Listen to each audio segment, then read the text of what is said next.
Wuten and Friends present a steamy romance novel. Marcus galloped on his warhorse towards the remote building, bringing an almost imperceptible flush to one of the curvier guards as he passed. He dismounted and handed his reins to the ever-present stablemaster, placing one hand on her shoulder before speaking. Kama, have you considered our last conversation? Marcus asked, furrowing his eyebrows in mock seriousness. Kama rolled her eyes, her Pandaren markings exaggerating the movement. I doubt my life mate would think much of it. Marcus let out a bellowing laugh, looking over his shoulder as he walked away. I'd still like to meet her one day. The tavern in the mists was unusually crowded, and he pushed his way through the crowd until he stood in the shadows of a dark corner. An exotic voice purred his name. Marcus, it's good to see you again. Marcus smiled and squinted as his eyes adjusted to the absence of light. Madam Goya, the pleasure is all mine. She dipped a polite bow. Marcus felt a sudden warmth as he was reminded of why the term bouncy was often used to describe the Pandaren. He bowed in kind, catching Madame Goya's hand and kissing it gently, never shifting his gaze from the hulking bodyguard standing behind her, a single scar between his watchful eyes. So Marcus, I can interest you in something special? I'm afraid the usual cannot be offered today. Marcus did not miss her emphasis on the usual, nor the deep regret that laced her words.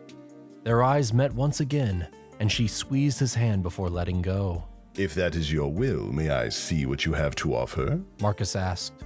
There are several magnificent pieces of armor, a tiny companion, and even an exotic mount. Madame Goya answered, her typical playfulness quickly returning. She paused and held a hand to her chin, feigning thoughtfulness. But my most valuable treasures are located upstairs. Marcus's eyebrows lifted comically and his eyes widened before his expression settled into gleeful acceptance. Until we meet again, then. Her eyes fluttered, and Marcus found himself walking up the stairs of the strange tavern. Waiting in the room at the top were two beings of such beauty that he nearly stumbled on the final step. One had long, flowing hair of the Sunwell itself, and the other kept her ebon hair cropped short. After several long moments of wordless, lust-filled glances, a realization struck him. He was looking into the face of the enemy. He unsheathed his mighty sword, bathing the blood elves in its pulsating glow.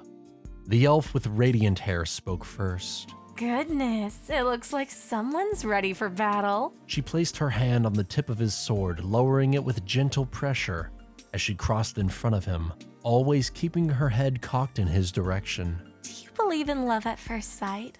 Or should I walk by again? Marcus leaned in close, carefully pressing the hardened steel against her. He whispered something quietly in her ear and pulled away, eagerly searching her face for a reaction. No, I won't do that, but my sister will. The blonde giggled. The dark-haired one silently raised a single eyebrow, nodding and shrugging her delicate shoulders at the same time. With a subtle gesture, her body glowed with an intense inner fire, burning away what little clothing she wore. As Marcus's muscular arms wrapped around her, she whispered something to him.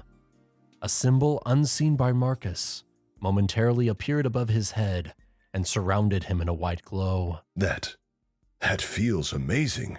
What did you do? He asked. Fortitude, my lord. You will need it. It was then that he noticed that she was literally levitating off the ground, weightless in his arms.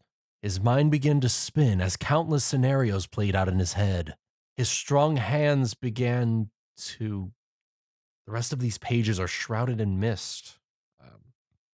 I apologize, but I don't think I can read on. Perhaps next time.